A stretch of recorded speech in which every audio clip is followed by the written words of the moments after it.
আসসালামু আলাইকুম, welcome back to my channel. আজকে ছোট্ট একটি ভিডিও নিয়ে এসেছি। আজকে দেখিয়ে দেব আইএলটিএস একাডেমিক রাইটিং টাস্ক 1-এ বিশেষভাবে লাইন গ্রাফে কিভাবে ডিক্রিজের পরিবর্তে অন্য ওয়ার্ডস ব্যবহার করতে হয়। তবে আপনারা এই সিনোনিমগুলো বার চার্ট বা পাই চার্টের ক্ষেত্রে ব্যবহার করতে পারেন। চলুন দেখে নেওয়া যাক। দেখেন, প্রথমে আমি কি লিখেছি, ডিক্রিজ। নর্মালি আমরা কমার ক্ষেত্রে ডিক্রিজ ব্যবহার করে থাকি। হ্যাঁ, ঠিক আছে। এই লাইন গ্রাফটি একটু দেখি। লাইন গ্রাফে কি থাকে, একটা আনুভূমিক রেখা থাকে এবং একটা উল্লম্ব রেখা থাকে। হ্যাঁ, আর এখানে কয়টা লাইন আছে এই গ্রাফে দুটি লাইন দেওয়া আছে। হ্যাঁ, লাইনগুলো কিসে একটু বিষয়টা দেখে নিই। Number of shop ক্লোজার্স and openings 2011 to 2018। হ্যাঁ, যেটা এই যে একেবারে ব্ল্যাক, কোনো ডট নাই, এটা কিসের লাইন, শপ ক্লোজার্স। আর যেটা একটু ডট ডট দেওয়া আছে সেটা কিসের লাইন, শপ ওপেনিংস। হ্যাঁ, তো আমি শপ ক্লোজার্স দিয়ে এই লাইনটা দিয়ে আমি এক্সাম্পল দিয়েছি। দেখেন, এই লাইনটা দিয়ে কি দিয়েছি, দেখেন 2011 সালে এখানে প্রথমে কতগুলো ছিল শপ ক্লোজার্স, প্রায় আমরা বলতে পারি এটা 6400 বা 500 এরকম ছিল, কিন্তু সেটা আবার পরবর্তী বছরে একটু কমে গেল। হ্যাঁ, তারপরে আবার এটা কি, আবার পরের বছরে একটু বাড়লো আবার কমলো। এই যে বাড়লো কমলো, এটা কি ফ্লাকচুয়েট হলো। হ্যাঁ, তো আমি এই বিষয়টাকেই লিখেছি এখানে। দেখেন, in 2011 approximately 6400 shops were closed. After that, this figure decreased slightly and started to fluctuate between 2012 and 2014। ঠিক আছে, তাহলে নর্মালি আমরা কমার ক্ষেত্রে ডিক্রিজ ব্যবহার করব, কিন্তু কথা হচ্ছে যে একটা লাইন গ্রাফে বাড়বে, অনেকবার বাড়বে কমবে, তো বারবারই যদি আমরা কমার ক্ষেত্রে ডিক্রিজ লিখি সেক্ষেত্রে আমাদের ব্যান্ড স্কোরটা ভালো আসবে না। এই জন্য আমাদেরকে এই ডিক্রিজে সিনোনিম ব্যবহার করতে হবে। হ্যাঁ, ঠিক আছে। এবার আমরা এরপরের কিওয়ার্ড দেখি। এরপরে আমি কিন্তু সেম লাইন গ্রাফটা নিয়ে এসেছি। এখন দেখেন, প্লান্টস অর প্লামেট। এখন কথা হচ্ছে যে প্লান্টস অর প্লামেটটা আমরা কখন ব্যবহার করব। এটা অবশ্যই ডিক্রিজের ক্ষেত্রে ব্যবহার করব, কিন্তু একটু ডিফারেন্স আছে। সেটি হলো কি, দেখেন এই ব্ল্যাক লাইনটাই, দেখেন ব্ল্যাক লাইনটাই 2014 সালে কোথায় ছিল, আবার পরবর্তী বছরে এটা অনেক বেশি ফল করলো, অনেক বেশি ডিক্রিজ হলো।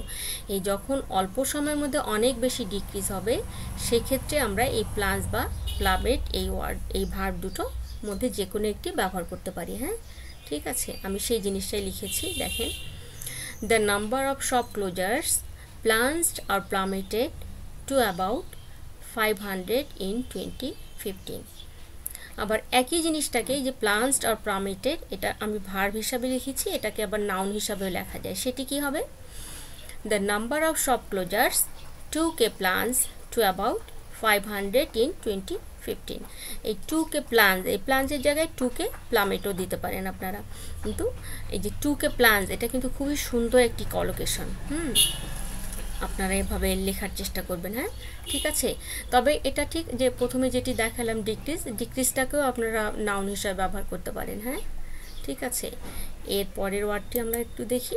দেখেন, ডিমিনিশ, এটাও অফকোর্স আমরা ডিক্রিজের ক্ষেত্রে ব্যবহার করব, কিন্তু পার্থক্যটা কি, যে এই ব্ল্যাক লাইনটাই আমরা দেখি, আমরা এই পর্যন্ত দিয়েছিলাম এক্সাম্পল। এখন দেখেন পরবর্তী বছরে 2016 সালে কি হলো, এটা 5000 ছিল, আবার 2017-তে কি একটু কমলো না, অল্প একটু কমলো, স্লাইটলি ডিক্রিজ হলো। এই স্লাইটলি ডিক্রিজের ক্ষেত্রে আমরা এই ডিমিনিশ ভার্বটা ব্যবহার করতে পারি।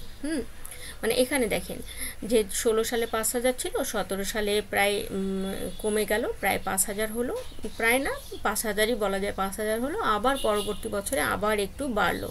ঠিক আছে, তো এটাকেই আমি লিখেছি কি, the number of shop ক্লোজার্স diminished from about 5100 to 5000 between 2016 and 2017 before rising slightly in the following year।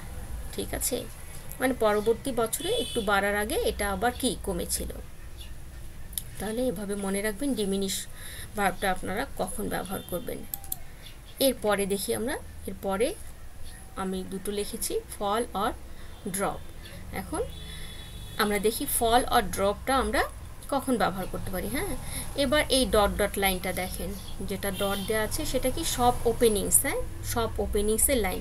একটু দেখেন, আমি একটু আগে কি বললাম, প্লাঞ্জ অর প্লামেটেড, এটা অল্প শর্ট টাইমের মধ্যে বেশি ডিক্রিজ হবে, সেক্ষেত্রে প্লাঞ্জ অর প্লামেট। আবার ফল বা ড্রপটাকেও আমরা বেশি ডিক্রিজের ক্ষেত্রে ব্যবহার করব, কিন্তু ওটা অল্প সময়ের মধ্যে অনেক বেশি ডিক্রিজ হবে। আর যখন লার্জ ডিক্রিজ হবে, বেশি ডিক্রিজ হবে, তখনও আমরা ফল বা ড্রপ করব। হ্যাঁ, ড্রপ ব্যবহার করব। তো এটুকু পার্থক্য দেখেন, মানে প্লাঞ্জ আর প্লামেটেড অনেক বেশি হঠাৎ করে সাডেনলি যখন ডিক্রিজ হবে সেক্ষেত্রে, হ্যাঁ, সাডেনলি অনেক বেশি ডিক্রিজ হবে। আর লার্জ ডিক্রিজের ক্ষেত্রে আমরা ফল আর ড্রপ এটাও ব্যবহার করতে পারি। হ্যাঁ, ঠিক আছে। তাহলে দেখেন এখানে কি হলো, 2011 সালে এটা প্রায় 8600 ছিল, তারপরে কি একটা লার্জ একটা ডিক্রিজ হলো পরবর্তী বছরে অন্যগুলোর তুলনায়। দেখেন এখান থেকে এখানে ডিক্রিজ হয়েছিল, কিন্তু আবার এখানেও হয়েছিল, আবার এখান থেকে এখানেও কমে গিয়েছিল, বাট এটা এগুলোর তুলনায় এটা বেশি না, বেশি ডিক্রিজ হয়েছিল। এই বেশি এভাবে এরকম বেশি ডিক্রিজের ক্ষেত্রে অন্যান্যগুলোর তুলনায় যখন এরকম বেশি ডিক্রিজ হবে সেক্ষেত্রে আমরা ফল বা ড্রপ লিখতে পারি। তো আমি এটাই লিখেছি। দেখেন এখানে কি ছিল, 8600 ছিল, 2012 সালে কমে গেল, কিন্তু আবার পরবর্তী 2 বছরে কি যত কমেছিল তার প্রায় অর্ধেক, এই যে যত কমেছিল তার প্রায় আবার অর্ধেক কি এটা রিবাউন্ড হলো, মানে আবার প্রায় অর্ধেক আবার বেড়েছিল। সেই জিনিসটাই আমি লিখেছি। দেখেন, initially the number of shops openings were about 8600, but it fell or dropped to just under 4000 in 2012, but rebounded by roughly 50% by 2014. ঠিক আছে, মানে কমেছিল, জাস্ট 4000-এর নিচে ছিল, কিন্তু আবার 2014 সালের মধ্যে এটা রিবাউন্ড হয়েছিল, প্রায় 50% আবার বেড়ে গিয়েছিল। হ্যাঁ, এই হলো ফল আর ড্রপের ব্যবহার। এখন কথা হচ্ছে যে এভাবে আপনারা বাসায় ট্রাই করবেন ইউজ করার।